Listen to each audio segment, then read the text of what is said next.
Hello, Chicago. Sweet home, Chicago.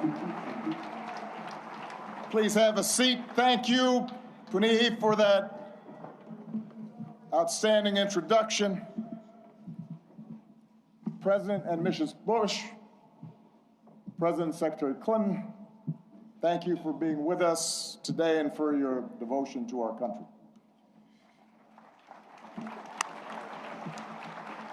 And President and Dr. Biden, thank you for your steadfast partnership for 8 years. Joe, we started as running mates and ended as family, and we would not be here without you, and we are grateful.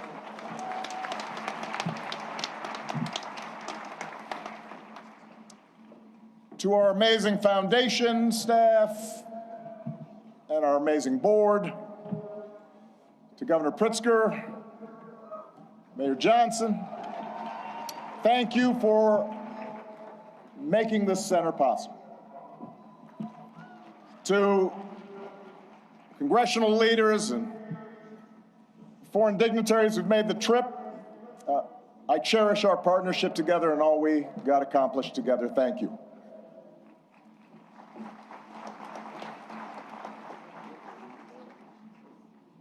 To Michelle, she did me wrong. She wouldn't let me see her speech.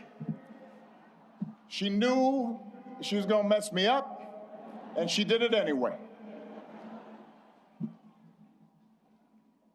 But she's always made me better. And I could not be more grateful. And to Sasha and Malia, what can I say? You mean everything to me. More than 40 years ago, on a late summer afternoon in 1985, I arrived here in Chicago, entering the city through the very spot where this center now stands. I can still picture myself heading down what was then Cornell Drive in a janky used car that I'd bought in New York, with all my worldly possessions stuffed in the trunk and the back seat, so I really couldn't see out of the rearview mirror, and I was a safety hazard. And I was 23 years old. I'd just been hired by a group of churches on the South Side to help organize a part of the city that had been battered by steel plant closings and chronic neglect. And I didn't have much organizing experience. Didn't know anybody in Chicago. But I had been inspired by the civil rights movement, and I knew I wanted to make a difference. And although I wasn't sure exactly how I was going to do that, I was possessed with this abiding faith that if we could give people more of a say in the forces that govern their lives, if we could bridge some of the differences that drove us apart, then we could build an America where everyone counts and everyone has a fair shot and everyone belongs. Even a mixed-race kid with a weird backstory and a name nobody could pronounce.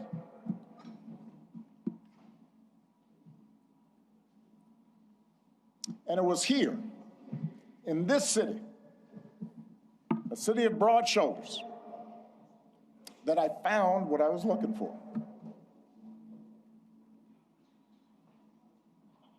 Day by day, block by block, I got to know the people who lived here, their hopes, their dreams, their tragedies and their triumphs. I witnessed their resilience in the face of hardship quiet heroism of a single mom raising her kids and sending them to college on a secretary's salary, or the priest electing to stay in the city and open his doors to at-risk youth, even as most of his flock had fled to the suburbs. I learned that leadership has less to do with titles or rank or chasing attention than with helping others find their voice, reaching their potential, and sitting around people's kitchen tables or on their back porches, spending time in church basements, in barbershops. I was reminded that everyone has a story to tell if you just care to listen. Sacred stories, full of courage and humor and grace, and that each of those stories in some way connected to my own. In other words, I found my purpose here, and I fortified my faith here, and I found my community here, friendships that would last a lifetime. And I found a girl from the South Side who has been my greatest blessing. Michelle and I, our wedding reception was over at South Shore Cultural Center. You could walk from here. Our daughters were born right down the street. This is where we bought our first home. This is where our kids took their first steps. This is where I launched my candidacy for the Illinois State Senate over at the Ramada Inn on Lakeshore Drive, serving pretzels and soda, embarking on the path that ultimately and improbably led to this day. So, for me, this center could not be anyplace else. It's an expression of thanks, an acknowledgement that so much of what I hold most dear I owe to the people of this city and the people of these surrounding neighborhoods.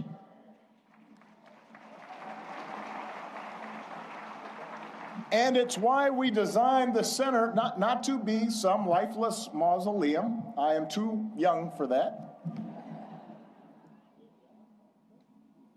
Not just a place to see Michelle's dresses, although I understand that will be the top attraction.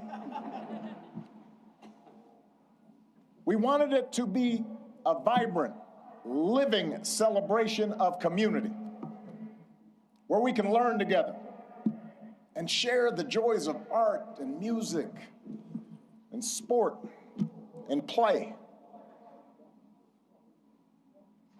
Because it's in those moments that we're reminded of our common humanity.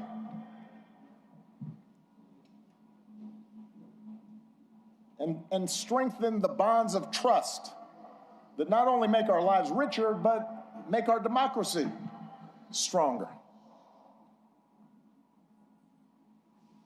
Now, we also wanted this center to be a celebration of the extraordinary public servants, many of whom are here today, that made this journey possible. Some of you helped get me elected. Some of you I had to talk into joining my administration. Some of you were seasoned veterans who helped show a rookie president the ropes.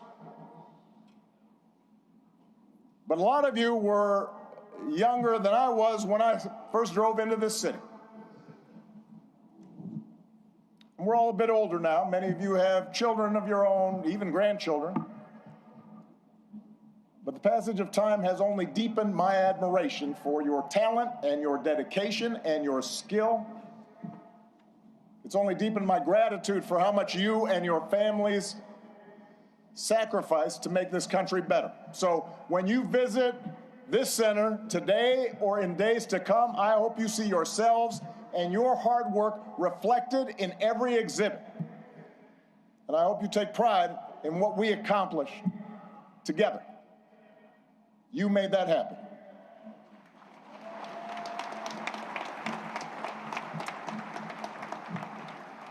Now, of course, we did not accomplish everything we set out to do. No administration does.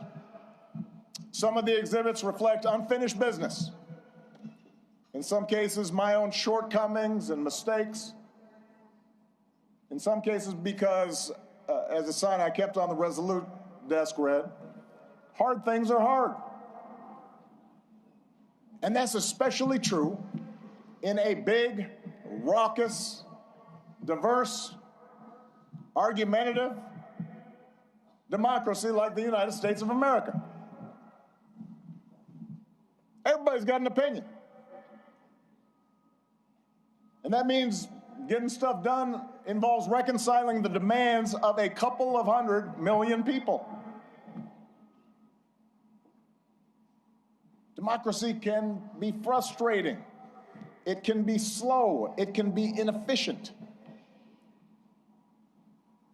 And yet, more than anything, I hope this center will serve as an affirmation of just how special, how precious our democracy truly is, and remind us what we can achieve when we embrace our shared responsibilities as citizens.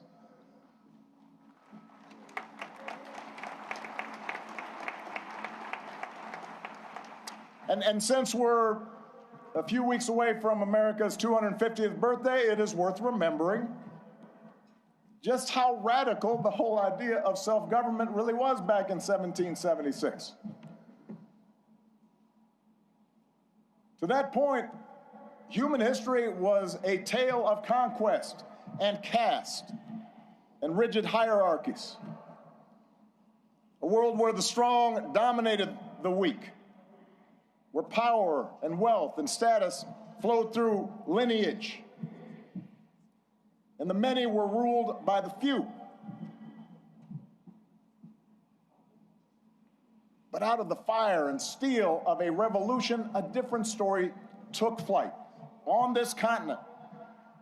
A declaration that we are all created equal, endowed by our Creator with certain unalienable rights, and that in the newly independent United States, there will be no kings or lords, no serfs or subjects, but only citizens, each of us free to pursue our own version of happiness and able to determine our collective fate through an elected representative government. It had not been done. And because it hadn't been done before, the success of this experiment was never a given. In forming our union, the founders fell terribly short of the Declaration's promise, leaving slavery intact, allowing states to restrict the franchise to white men who own property. But in drafting a Constitution and a Bill of Rights, they did have the foresight, the genius, to provide us with a framework that allows each generation to make our union more perfect. And over more than 2 centuries, through petitions and protests, marches and strikes, moral appeals from the pulpit, and conversations at the family dinner table, men and women from all walks of life, of every color, every faith, every region, took up the cause of democracy and made it their own, until we, the people, came to include not just some of us, but all of us.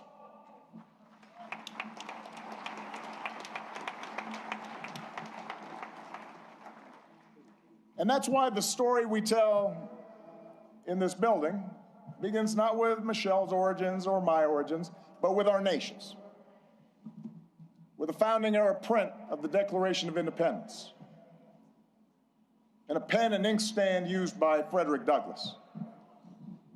Lincoln's Bible, and a pamphlet by Ida B. Wells, suffragist buttons, and a hard hat worn by FDR's Labor Secretary, Francis Perkins. And it's why the exhibits here focus not just on policies, but on the shared values that make democracy possible. A belief in the intrinsic dignity and worth of all people, and that no one is above the law or beneath its protection. A belief in checks and balances in our government and an accountability that comes with it, an independent judiciary and a robust free press. A belief that our military and law enforcement owe allegiance not to any president or political party, but to the people and our Constitution. A belief in the peaceful transfer of power after the people have spoken in fair and free elections, recognizing that in a large, complicated society like ours, no group or faction gets its way 100% of the time.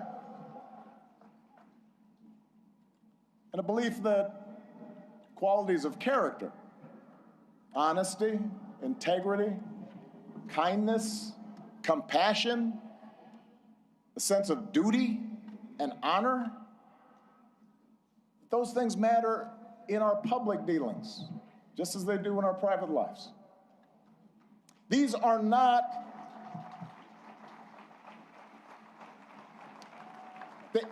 the values and traditions I believe in. And they are not Republican or Democratic values. They're American values we can all share, regardless of party. Values every president here today, as different as we are, has tried our best to uphold.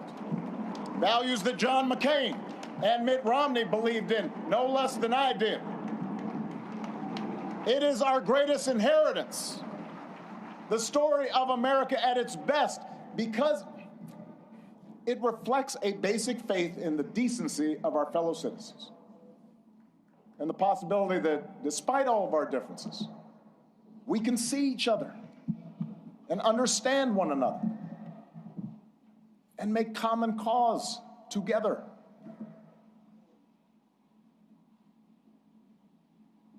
That's what I hope every visitor to this center takes away from their experience. And that's why if you come for a day and you don't have time to see everything, I would urge you to skip the clips of my speeches. You have heard them all before.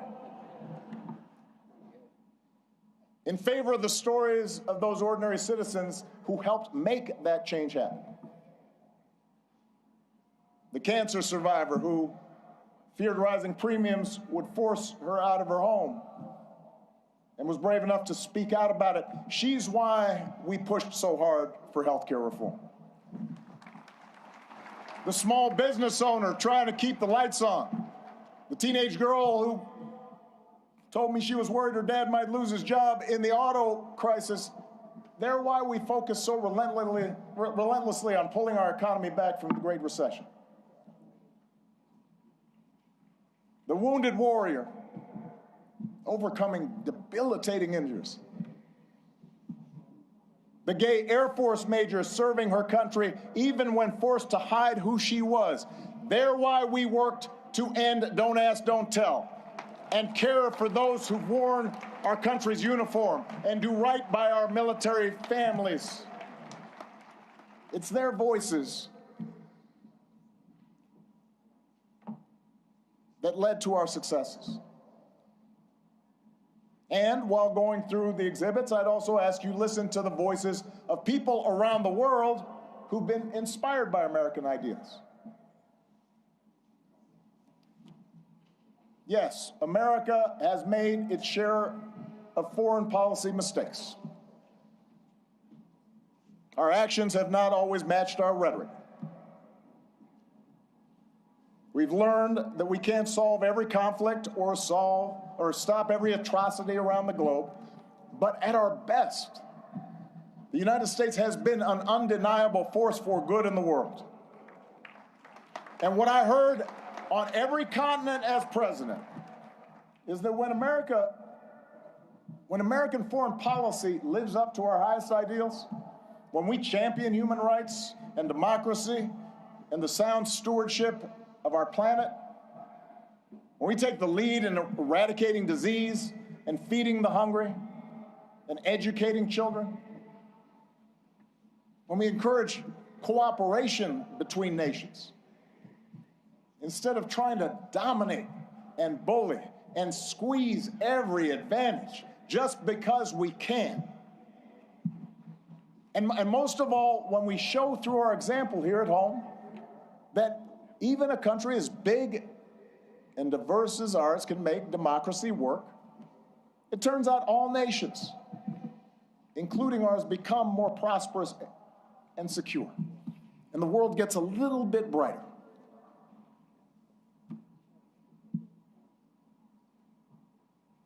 I recognize it's been almost a decade since I left office. In that time, we have lived through more war and a terrible pandemic, economic disruptions, mass protests, backlash against mass protests, political conflicts that have shaken the very foundation of our democracy. We've witnessed a technological revolution that promises remarkable discoveries, could revolutionize medicine,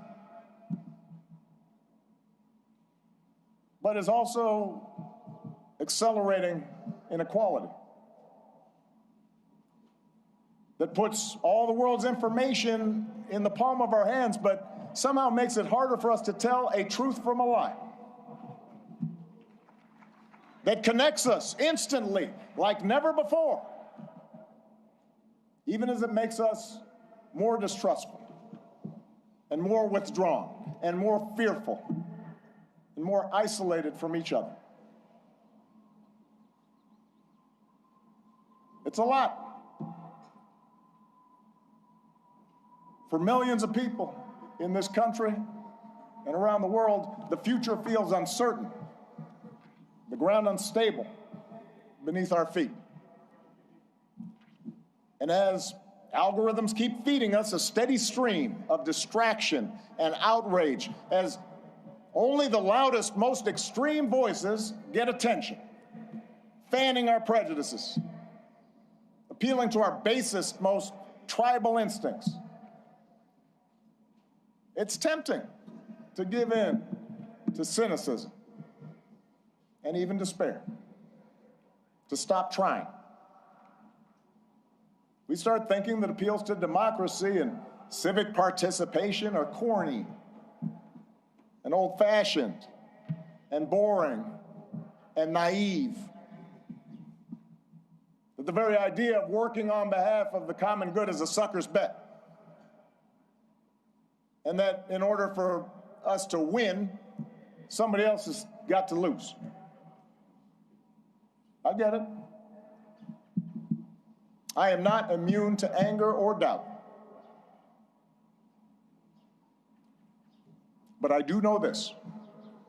When we lose faith in each other,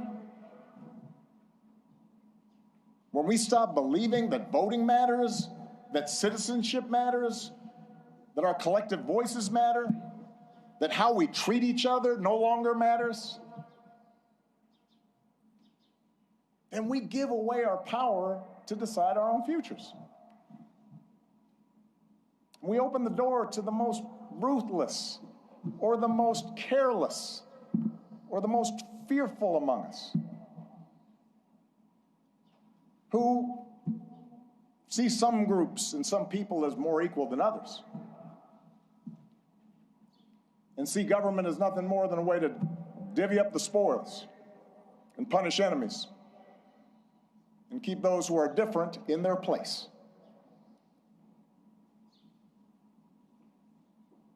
I do not believe that is the story of America that prevails in the end.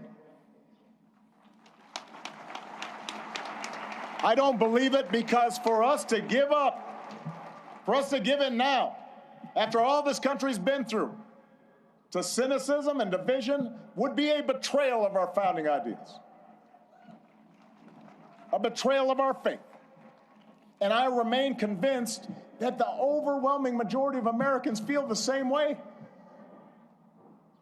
That as unsettled as we are, people aren't looking for perpetual anger and division. They are looking for fairness and common sense and mutual respect. That deep in our gut, we want to find a way to turn towards each other again, not further away.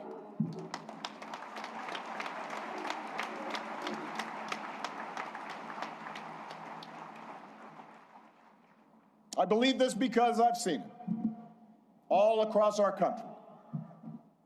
In cities that have worked together to reclaim their streets from crime, in rural communities that have rebuilt their economy, in businesses that are finding new ways to make housing affordable, in those ordinary people in the Twin Cities who brave frigid temperatures, risk their own safety, standing shoulder to shoulder to look out for their neighbors and sometimes look out for strangers because they knew that was the right thing to do. I've seen it.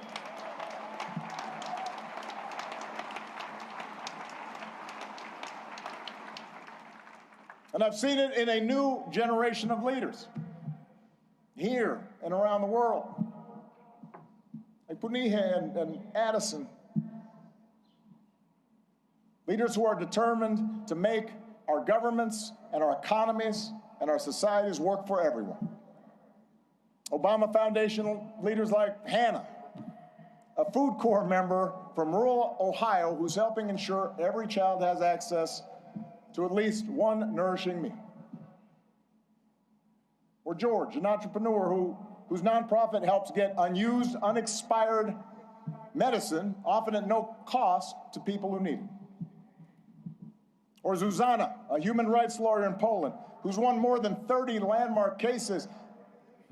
There are thousands, tens of thousands, hundreds of thousands of these young people out there making a difference right now. And this center is devoted to lifting up their stories, giving them the tools and support they need to expand their impact. For while our work is nonpartisan, we are not values neutral. We have a point of view.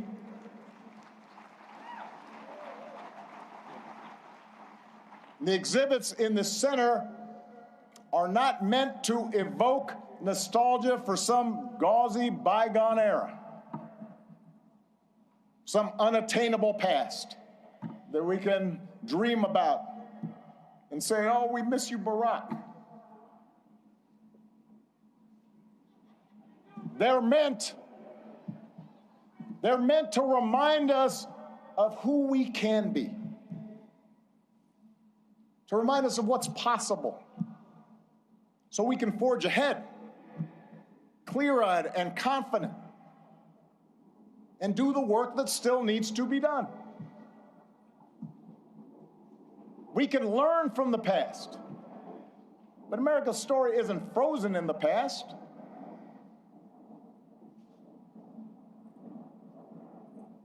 It has chapters yet to be written, not by one person or a few people, not by Barack and Michelle, or anybody with a fancy title or a high office, but by all of us. You know, one of the things a lot of presidential libraries now have in common is a replica of the Oval Office. And if you take a peek at the one inside this building, you will see some objects that carried some special meaning for me during the time that I was in office. There's a program that a friend from the South Side gave me that he had retrieved from the 1963 March on Washington. He was there. There's a Norman Rockwell painting of the Statue of Liberty with workers hanging on ropes, burnishing the torch she holds aloft. And on the rug, you'll read words from some of America's greatest leaders, including a quote that inspired that arch that you see right there at the south end of the plaza by Martin Puryear. The arc of the moral universe is long, but it bends towards justice. And it's a quote that was often invoked by Dr. Martin Luther King Jr., but it originally comes from a Boston minister's sermon more than 170 years ago. And at the time, the abolitionist cause seemed lost. The Compromise of 1850 had made harboring fugitive slaves a crime under federal law, even in those states that had abolished slavery. And in a case that garnered national attention, a young fugitive in Boston had been seized and tried and marched to the wharf by hundreds of armed officers, where he was summarily put on a ship bound for the South, where he would remain in shackles and chains. And it was a moment of profound uncertainty and despair. A moment the minister called darker than any New England had witnessed. We do not see, Reverend Theodore Parker observed, that justice is always done on earth. Many a knave is rich, sleek, and honored, while the just man is poor, hated, and in torment. I do not pretend, the preacher said, to understand the moral universe. The arc is a long one. My eye reaches but little ways. I cannot calculate the curve and complete the figure by the experience of sight. I can divine it by conscience. But from what I see, I am sure it bends towards justice. The good Reverend was under no illusions about the perils and obstacles facing the abolitionist cause. His words offered no easy answers, no comforting assurances that he or his congregation would live to see the progress they so desperately sought.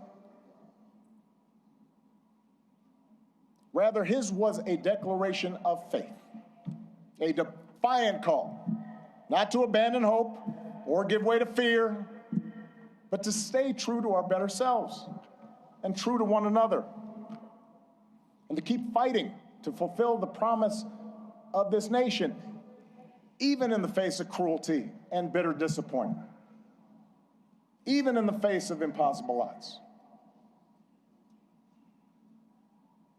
It is that spirit that we open the center today. The same spirit that so many of you showed all those years ago. The same spirit that inspired generations of Americans to meet the challenges of their time. The same spirit that is alive and well here on the south side of Chicago. The same spirit that will see America and the world through its present trials. There is a new generation out there, ready to write the next chapter of our story. We intend to help them do it, and we ask that you join us. Thank you. God bless you. God bless the United States of America.